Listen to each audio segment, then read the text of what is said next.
Dunhuang in northwest China's Gansu province is a treasure chest of ancient art and artifacts dating back to the first millennium, located near where the ancient Silk Roads split into northern and southern routes. Dunhuang served as a vibrant hub of trade and cultural exchanges until the 11th century. Its 735 caves, known as the Mogao Caves, contain the largest depository of historic documents along the Silk Roads. These caves are also filled with murals and statues depicting Buddhist imagery, but also those of other religions and secular life.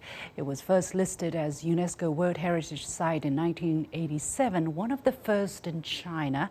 But for a long time, the study of Dunhuang was not so much a Chinese affair, as only less than 1/3 of the historical documents are currently housed in China. So what is the current state of protection and research concerning Dunhuang? What is being done to protect these artifacts and arts while making them available to people around the world using modern technology? And what else needs to be done? Welcome to a special edition of The Point with me, Li Xin, coming to you from Beijing. I'm pleased to be joined from Dunhuang by American Neil Schmid, the first full-time foreign researcher at the Dunhuang Academy. I'm also pleased to be joined from Beijing by Ning Qiang, professor of art history and art communication at Beijing Foreign Studies University, who worked for over 7 years in Dunhuang. And last but not least, from Beijing by commentator David Ferguson, Honorary English editor at Foreign Language Press. The warmest welcome to all of you, gentlemen. Neil, let me go to you since you have such a unusual study. What brought you to Dunhuang in the first case? I understand you visited that place as early as in 1987. What brought you there, and what made you fascinated about this place that you dedicated the next 30 years studying it? The reason why I came to Dunhuang way back in 1987 was because I had read a book, which was actually a translation of some narratives from the library cave, the so-called library cave. And I was so entranced by this translation and also the notes, which were so rich. The footnotes were so rich in terms of history, literature, of course, culture and religion, that I decided I had to go to this place. I had to go visit Dunhuang, where, of course, this material had come from. But Neil, after the first visit, you stayed, and your heart stayed, and for a good 30, 35 years. Yes, I mean, it's, again, Dunhuang is so enchanting. There's so much material here that it's easy in some ways to lose yourself. It's lose yourself in the art, the human creativity, the amount of historical documents that we find here. And so Dunhuang is a large data set. And there's nothing else like it in the world. Of course, it's a compendium of human creativity. And there's so much that you can do here in terms of asking questions and finding answers. What is the question that you are most fascinated about? And did you find the answer yet? Well, so there's a large question about how the caves were used. What actually happened in the caves? And I think it's a complex question. But it's one that, of course, visitors ask, well, why did people create these caves? What were they doing in them? And the answer to that is rather complicated in certain ways. But, part of the major reason why these caves were created were as acts of donation and, gifts in a way to the Buddha. And, in terms of gaining salvation, in terms of improving the lives of the donors who created them. And I also understand that there is very nuanced fusion of different cultures from the West, from the East, from Central Asia, from the Uyghur-speaking areas, from Eastern, from India, for instance, even as further west as Greek cultural elements, artistic elements were found in these places. How come? How come? Well, Dunhuang is a point where so many cultures come together, right? It's at the end of the Heshi corridor, on the Silk Road, of course, and it was a meeting point where all these confluences come together, and we see a great example of this mix of cultures, this kind of cosmopolitanism especially in cave 285. So in cave 285, we have elements, there are Greek elements, there's Persian influence, there's Indian influence as well. We have Hindu deities. And of course, we have Buddhist deities as well, and even Taoism. So all these cultures in a single cave, all these cultures come together. And it's quite miraculous in some ways. Yeah. Well, what does that say about the kind of mindset, about the kind of, what is going on in that place, which is at the border of the deserts, to the western, far away from the government centers of those times, the Tang Dynasty, of course, being the height of it. What does that say about that era? Because I think there is some controversy. Some people say Tang Dynasty was very open, very, outward-looking, but others say people just came to the Tang Dynasty from different parts of the world. Nobody really blocked them, but the Tang Dynasty governors and the people were never actively spreading their culture. So did you find any answer in these regards? Well, so it's interesting because this one cave that I mentioned, 285, is actually earlier than the Tang Dynasty. And it shows this blend of cultures and religions. And the blend, it's not conflictual, right? So it's not this sort of zero-sum mentality of culture and cultural domination. It's a really harmonious blend. And again, this is before the Tang Dynasty. And we also find that, of course, during the Tang Dynasty as well, where, there was a real sense of confidence. And China was very able to assimilate and take on all sorts of different cultures and people from around Eurasia. Mm-hmm. But again, these terrific artifacts, these art creations, the beauty of the art itself. How would you compare the level of creativity and artistic skills in those era to what we imagine to be the level back then? Well, that's a great question, because here we are really on the frontier of China in some ways, right? In a small oasis, far, far away from the capital, Chang'an. And the artistry and the refinement of the art is incredible. And so if we think here we are on the edge, in some ways, of civilization, as it were, imagine what was going on in Chang'an. Imagine the level of quality that must have existed. And here we just have, fractions of what was occurring throughout China. But thankfully, they're well preserved here. So what are you doing in terms of, the Academy, in terms of preservation? Do you find adequate is being done? And how is modern technology a factor in helping making these artifacts, artworks, and the research results available to to people who are interested around the world?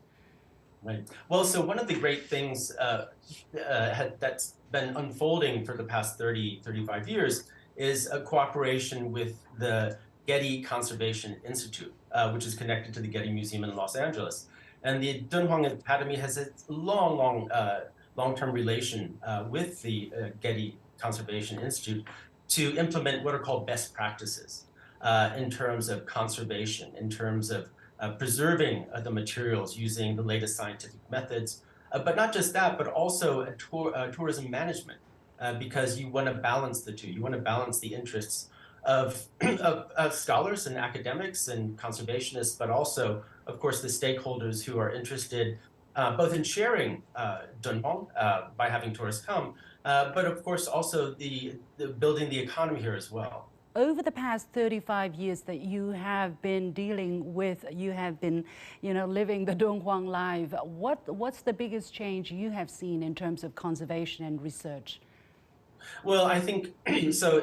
Beyond the technical and the scientific aspects, I think one of the great things is the ability to share Dunhuang materials that now happens online. For example, there's a site called edunhuang.com. What's great about edunhuang is that you can actually go inside the caves, right? So there are 30 caves that have been digitized, and it's possible to actually tour the caves one by entering in, digitally online and see the materials that way, see the art that way.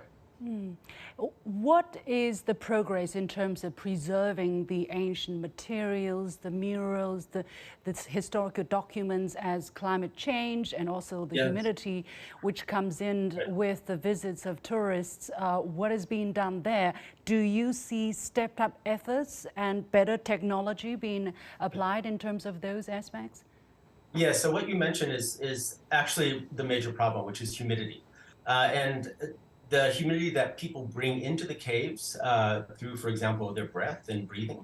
And so what the Getty and the Academy have done is they've used scientific methods to figure out which caves can actually accept a large number of people on a regular basis. And so the science now allows us to monitor the atmosphere, the amount of humidity in very, very precise terms, that then, we can adjust the tourist numbers to the ability for the caves to breathe, as it were. Yeah. How come you, as an American scholar, became the first ever full-time researcher located to work in Dunhuang Academy? And how is life for you? How much longer do you want to stay? I was here actually as a visiting scholar in 2017, and the director then, Director Wang Shudong, who's now the head of the Palace Museum, invited me to come and asked if I'd like to come on a permanent basis. And of course, I was extremely honored and said yes. And that was 5 years ago, so I've been here since then. And it's, I love Dunhuang. What can I say? It's such a magical place. And for me as a scholar, to be able to be here and to spend time, for example, in the caves, or work with my colleagues, who are all specialists in aspects of Dunhuang and Dunhuang studies, is incredible for me. And after 35 years, this is still the case. The feeling This is is still still the case. the feeling is still so strong. Absolutely, even more so, I think. I'm going to go to Ning Qiang, Professor Ning Qiang, who also has a fascinating story with the Dunhuang Grotto, and he is actually a friend, and they used to work together, right, Professor Ning? You also went to Dunhuang many years ago, I understand, as early as in the 1980s, and you were a very, very young chap back then, and you just took the train, and you went there. What was that story? I was an undergraduate student at Fudan University. I just saw a picture of Dunhuang and then all of a sudden fell in love with this place. And then with the invitation of the director of Dunhuang Research Institute, Professor Duan, later he became my advisor. A professional advisor there. So I went to Dunhuang by train and several days on the train and then finally arrived there. I remember it's overnight. I slept in the hotel and the next morning, sun bright. It's so beautiful and so impressive. And then the Director Duan, asked me a question. How do you feel about Dunhuang? My answer is, I want to die here. Oh. Then Mr. Duan just said, no, you are a person of Dunhuang. As Leo just said, it's overwhelming when you enter the caves. The color, the shape, and the story, everything just pumped into your head, into your eyes. It's overwhelming, and it's just like you get drunk. And that is the power of art, and that is Dunhuang. For young people and for old people and for everybody, it's just like that. Do you have to be a history lover to love Dunhuang? I mean, you said, you were drunk. You felt like you were drunk by the power of history of art. But specifically, what about it? Can the ordinary people grasp the beauty of it and what's behind such beauty? Of course, Dunhuang is loved by everybody because it's so complex and so rich. I should use this word, right? Because everybody could find something relevant. who himself or herself, you would find you in the cave. What makes you say that? Why is it that case? And give us an example if you can. Yeah, when I visited the caves for the first time, the senior scholars guided me for several days inside the cave, and they shared this experience with me. They said, "You see that sculpture, that guy? Does that look like you?" And all of a sudden, you said, "Yeah, it's me." And I said, "Look at the one next to you. It's my son." Wow, you just find everybody, right? Is it No, imagine? it's not imagination, because you have more than 2,000 sculptures there, and you have, say, tens of thousands of painted figures there. Eventually, you would find something relevant to you. So I think that is important. Even you're a foreigner, right? If you're a guy from India or you even from Italy, and all of a sudden you find that guy looks like you or your dad or your mother, then you find the personal Ning to the Dunhuang paintings and sculptures. And this is formed throughout, as I said, almost a millennia, from 5th century or from even earlier to hundreds of years later to the Yuan dynasty, for instance, until Dunhuang's importance declined. How did that come into being? What you just said, you know, the emotional convergence, the exchange of culture, the exchange of religious beliefs, and the coexistence of different culture and different beliefs. This just happened. How come? What does that say about the Silk Roads, maybe?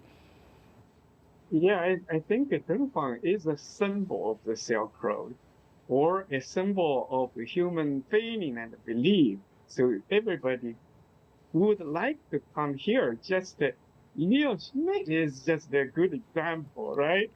He grew up in the United States, but all of a sudden he saw Dunhuang and fell in love with this place. I think it explains how people throughout the world could become a fan of Dunhuang. I think that it's very interesting, right? We of course understand the Dunhuang paintings and sculptures were made primarily for Buddhist belief. Mm. However, because it were created by people from all different backgrounds, cultural backgrounds, right? They still contributed to the construction of the Dunhuang Caves. So I think the diversified background of people who created Dunhuang Mm-hmm. contributed to the love of Dunhuang by today's people. Because it's just like their ancestors, right? You came from different places, different countries, different cultures, came here, created Dunhuang. Now you're the generations later, but still you came here. Yeah. You see your ancestors there. Yeah. Professor Ning, things must have changed tremendously. You were talking about taking trains for a couple of days and, you know, sleeping on those trains, of course, to arrive in Dunhuang back then. And the communication technology was so primeval that, you know, there was maybe only one telephone line to connect with the rest of China, let alone the rest of the world. How has conservation and research capabilities improved over the years? Do you see, right now you are not there anymore, but do you see stepped up efforts and investments into the preservation and research of Dunhuang? Yes, I see tremendous improvement of the conservation technology and the effort put to preserve the Dunhuang caves by people from all over the world. like Leo mentioned, the Gadi Conservation Institute and Australia Heritage Conservation Committee, and experts from Italy, even from Poland in the 1960s. That is not just the Chinese heritage, it is the heritage of Ming time. Yeah. Technology improvement is not the only issue. I think more important is the awareness of the value of the Dunhuang treasures throughout the world, not only in China. So now I think the icon of Dunhuang is more popular, say, in an ordinary mind Yeah. in China and in the world. Let me go to my third guest, David Ferguson, as an observer, as a commentator, someone who has lived in China. He has told me he unfortunately has not been able to visit Dunhuang. The trip has been postponed again and again, but he always wanted to do, as I do. But David, there is something quite unusual these days about artifacts, about traditional culture, about cultural conservation, about archaeology, is that it's all rage on the internet with the young people. Have you noticed that? I mean, I certainly do. What do you think explains that, if you have noticed? First of all, it's a great pleasure to be here, Yassine. And as you said, I haven't been to Dunhuang. I was supposed to go to Dunhuang as part of research work on a book I wrote about Gansu last year. And unfortunately, because of COVID, the trip was rescheduled and and Dunhuang came off the agenda, which is a pity because otherwise I'm sure I would have met Neil. It's a great pleasure to hear people like Neil and Professor Ning speaking with such passion and enthusiasm about Dunhuang and about culture and artifacts in general. I think there is definitely a growing interest. And I think in China it's important. And I think in China it's a reflection of a top-down strategy. But you know that President Xi's great emphasis on Chinese culture. Right. That it's part of the four-sphere confidence that he talks about: confidence in China's socialist theory and path and system and culture. I think it's really important, and there's a very important reason why he does that. China went through a long period of oppression and suppression, from being the most powerful country in the world to a country that was occupied and poor. It takes a long time to build up confidence in a culture when you've been through that. And it's understandable that to a certain extent, China and the Chinese are rather tentative about their system and about their culture. Now, my book was specifically about rural revitalization and poverty alleviation. My book was Reasons for Confidence in China's System. But China's culture is just important.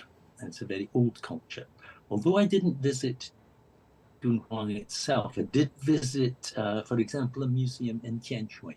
Which is also in Gansu province. Yeah, that's right. Now, one of the things that I was struck by there was the ancient pottery.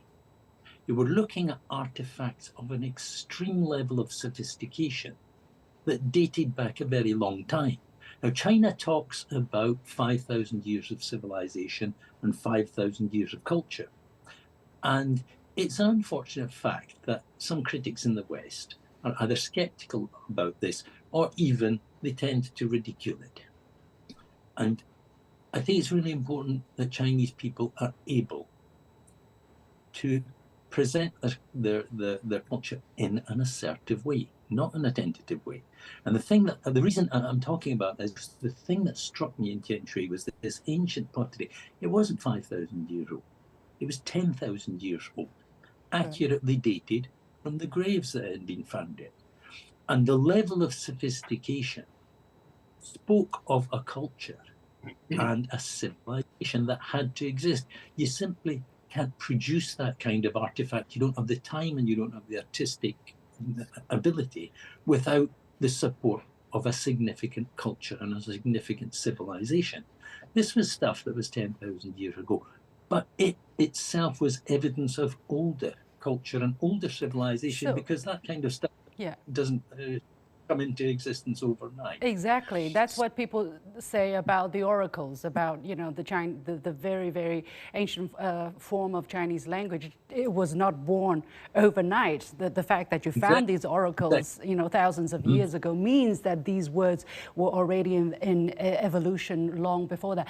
But what do you make of the newfound awareness, I would say, promoted by, of course, the Chinese government, but very much receptive among the young generation about archaeology, about preservation of traditional culture, about, you know, making new modern technology applied, available for the conservation work?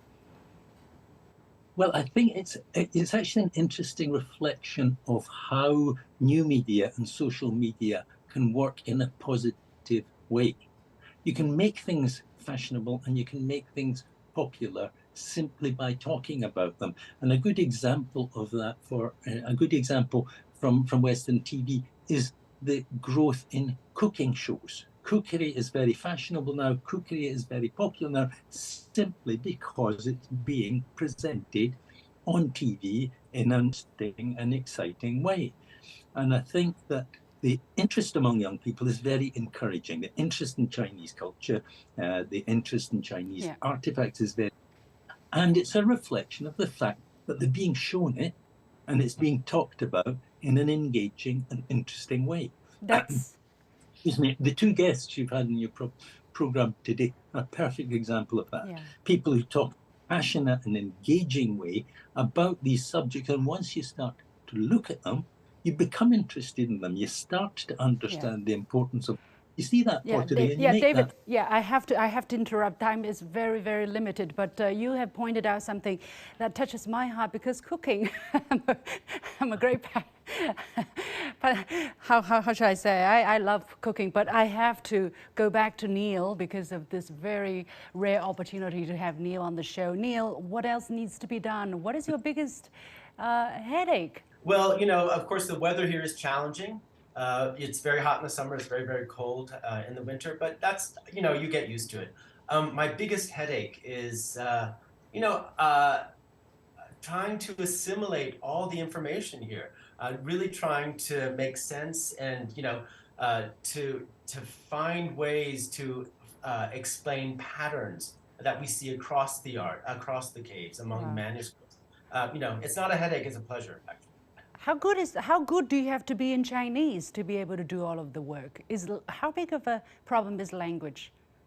Well, so the texts are from the library cave are in multiple languages, everything from Sanskrit to Sogdian, of course Chinese and Tibetan.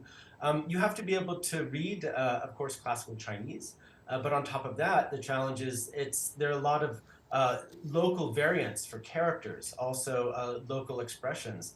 So medieval Chinese, that's a major challenge, but it's something that I enjoy. I very, very much enjoy. Wow.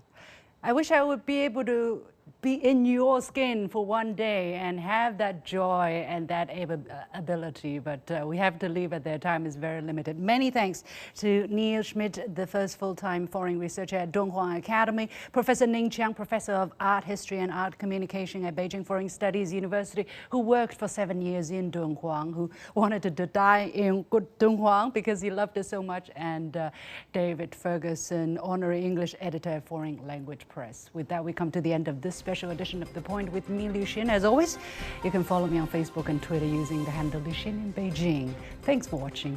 You've got the point.